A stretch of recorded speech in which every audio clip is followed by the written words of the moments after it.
Primeiro assunto, qual é o primeiro assunto de hoje? Necessariamente o primeiro assunto são as declarações que ainda estão repercutindo, dada a gravidade das declarações do presidente da República, Jair Bolsonaro, naquele café com os correspondentes estrangeiros. Ele fez, do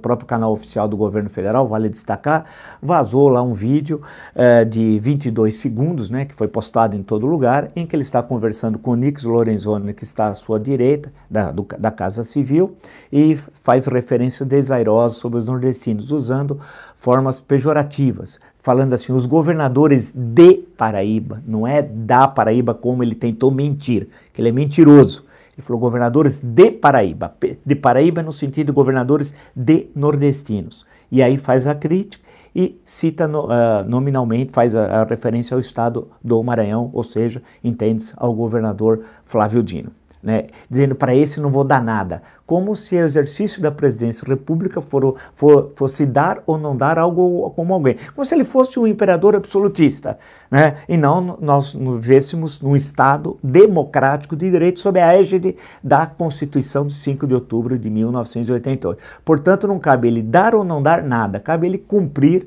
o que determina as regras constitucionais, o equilíbrio entre os poderes, as determinações orçamentárias, em suma, o funcionamento do Estado que até hoje, quase 7 meses depois, ele não entendeu como funciona o Estado brasileiro. É uma coisa assim inacreditável, mas ele não entendeu. E o vídeo claramente é racista. E aí, ao discriminar, chamar de Paraíba, como em São Paulo se chama de baianos, todos os migrantes nordestinos, e sempre da forma pejorativa, você fez uma baianada, como se fizesse uma coisa errada, você parece baiano quando faz algo inconveniente, etc, etc, etc, né? Essa é a forma que o presidente da República Federativa do Brasil, portanto, presidente de todos os brasileiros, se refere aos habitantes de uma região. E como ele viveu a maior parte da vida no Rio de Janeiro, essa expressão pejorativa é de lá, e ele incorporou como dele, sem nenhum problema. Portanto, ele é racista. Racista. Eu não entendo o silêncio das pessoas. Está aqui, artigo 5º, inciso 42. A prática do racismo constitui crime inafiançável e imprescritível, sujeito à pena de reclusão. Está aqui. Foi uma clara demonstração racista. Por outro lado, o artigo 19, inciso 3, da mesma Constituição, diz assim, é vedado à União, aos Estados, ao Distrito Federal e aos municípios criar distinções entre brasileiros ou preferências entre si. Se aplica ao caso, certo?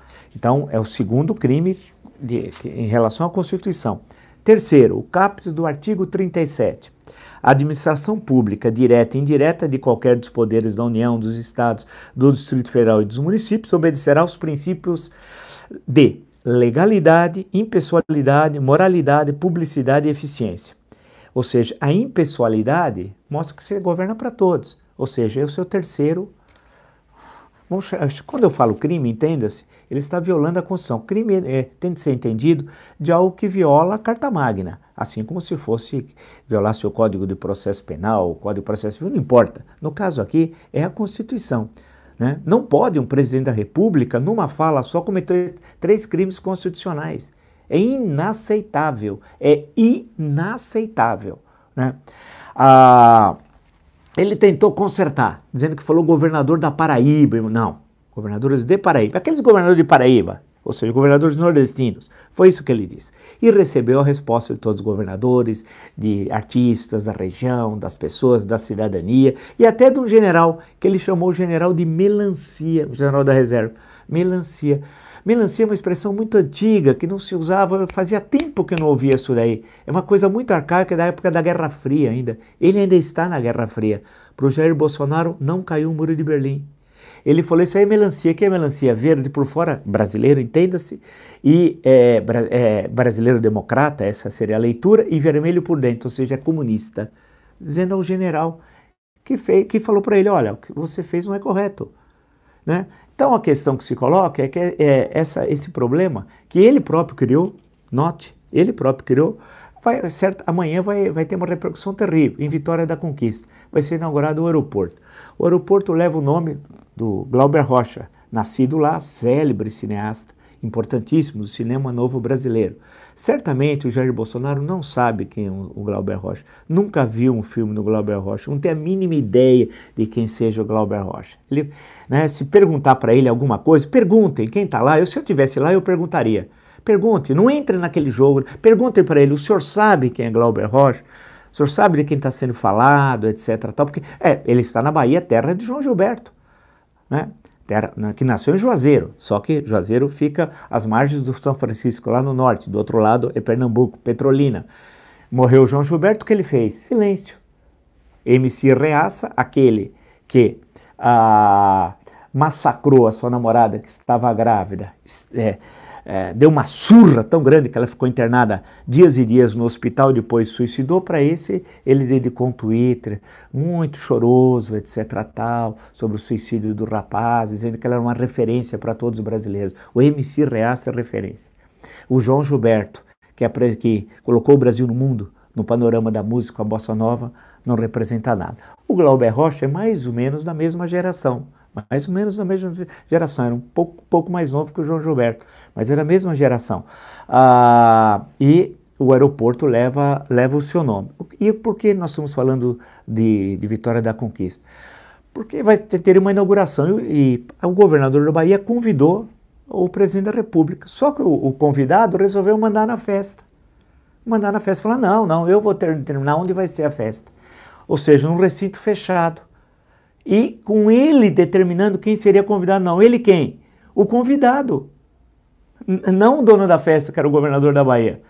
E aí colocando só bolsonaristas, para vaiar o governador da Bahia, certamente, e para criar incidentes. Eu não tenho nada favorável ao governador da Bahia, nem contrário. É um governador do PT, não tenho nada, não vou na Bahia há muito tempo, não acompanha o seu primeiro mandato, ele foi reeleito. Não acompanhei, não tenho nada de opinar sobre isso, porque não sei o que aconteceu na Bahia durante o mandato dele. Eu fui muito à Bahia, mas em épocas anteriores. Portanto, eu não posso opinar se foi um bom ou mau governador. Sei que ele foi reeleito e no primeiro turno tal, mas o resto eu desconheço.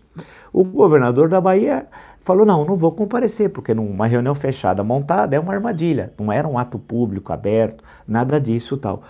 O que acaba acontecendo que vai se inaugurar o aeroporto, em que teve uma participação grande do governo do estado, no estado da Bahia, sem presença do governador, o que é muito desagradável, que cria uma relação de tensão entre o governo da União e o governo estadual, totalmente desnecessário, mas ele faz questão de criar o conflito. Ele não vive sem o conflito, ele não consegue conviver num ambiente democrático, ele precisa do conflito, da agressão, né? Porque ele não é um homem do diálogo, porque ele nem sabe o que dialogar. Então o conflito é melhor para quem não tem palavras, é melhor, porque como ele tem um vocabulário restrito de 500 palavras, se tanto, não mais que isso. Então, o que acontece? Ele já atacou o governador da Paraíba, do Maranhão e agora o da Bahia. O Nordeste, vocês sabem, tem 9 estados, três estados ele já atacou os governadores. Para quê? Ele é governador de todos os brasileiros, né? Ele tem de agir de forma republicana, ele tem de agir com o que determina a Constituição. Porém, não ele está... Eu não entendo como até hoje... Logo nós vamos entrar num terreno perigoso, nesse segundo semestre. A partir de agosto, quando reabre o Congresso, porque isso vai chegar um momento que os confrontos com a Constituição serão tão evidentes, tão claros, que alguém vai começar a entrar com um processo de impeachment, um pedido de abertura, porque há uma violação constante do que determina a Constituição. Ou solicitações de atos do governo indevidos junto ao Supremo Tribunal Federal. Por que junto ao STF? Porque, de acordo com a Constituição, o guardião da Constituição é o Supremo Tribunal Federal. Ele não pode fazer o que ele está fazendo. E é sistemático, é todo dia. Ele faz questão de criar esse tipo de atrito, né? Esses dias de quinta, sexta, sábado, domingo, voltou a história dele reafirmar que quer colocar no Supremo um ministro terrivelmente evangélico. Voltou essa questão. E nós sabemos que para ser ministro do Supremo Tribunal Federal é necessário quatro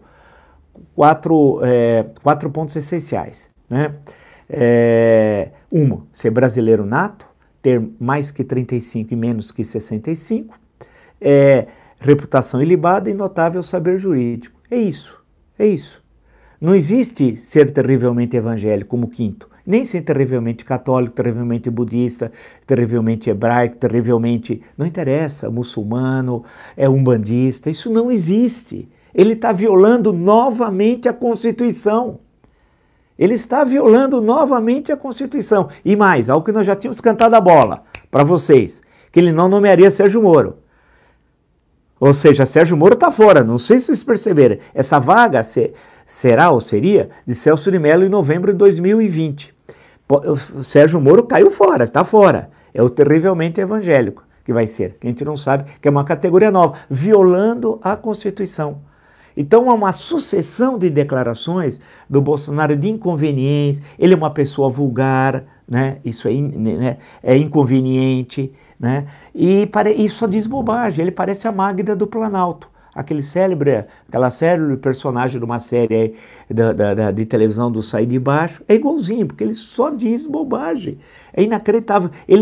E os ministros, eu creio que até alguns ministros do Planalto, do Palácio, queiram controlá-lo, um ou outro queira controlá-lo, mas ele não para, ele não obedece ninguém, e ele não sabe do que fala.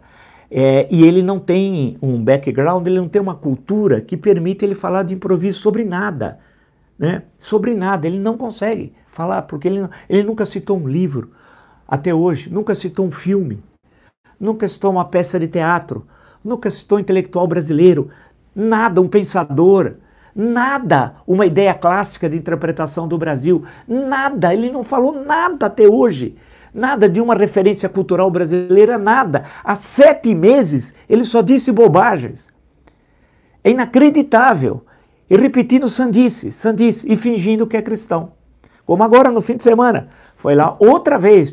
Ele tem tempo para ir nos ofícios religiosos, ele vai sempre. Foi lá no Sara Nossa Terra agora. Ficou lá, se fingiu de cristão e depois quer matar todo mundo. Quer distribuir arma para todo mundo. Depois se fingindo de cristão, belo cristão, né? Então não dá, né? Está na hora do presidente assumir a roupa de presidente da República Federativa do Brasil. Deixar de exercer, como bem disse o periódico O Estado de São Paulo na semana passada, o poder como capricho. Deixar isso de lado. Deixar isso de lado. Assumir a presidência da República. Então, ele discriminou sim os nordestinos. Valeria a pena uma manifestação constante dos nordestinos, porque isso significa discriminação. E recebeu apoio do Sérgio Moro, hein? É verdade, eu estava deixando passar o Sérgio Moro lá com o Mickey, lá nos Estados Unidos, que ele foi passear, tal, 6 meses ele já tira férias, está cansado, recebeu o apoio do Sérgio Moro. Então você aí no Nordeste, Sérgio Moro apoiou as declarações racistas do presidente da República. Então tem de ser que violam 3 artigos constitucionais. O 5º, como eu disse, o 19 e finalmente o artigo 37. O Bolsonaro fazer isso não tem problema. O duro é um advogado, um juiz e um ministro da Justiça concordar com declarações racistas. Sérgio Moro, você chegou grande, foi diminuindo, vai chegar uma hora que a gente vai precisar de uma lupa para encontrar o seu tamanho político.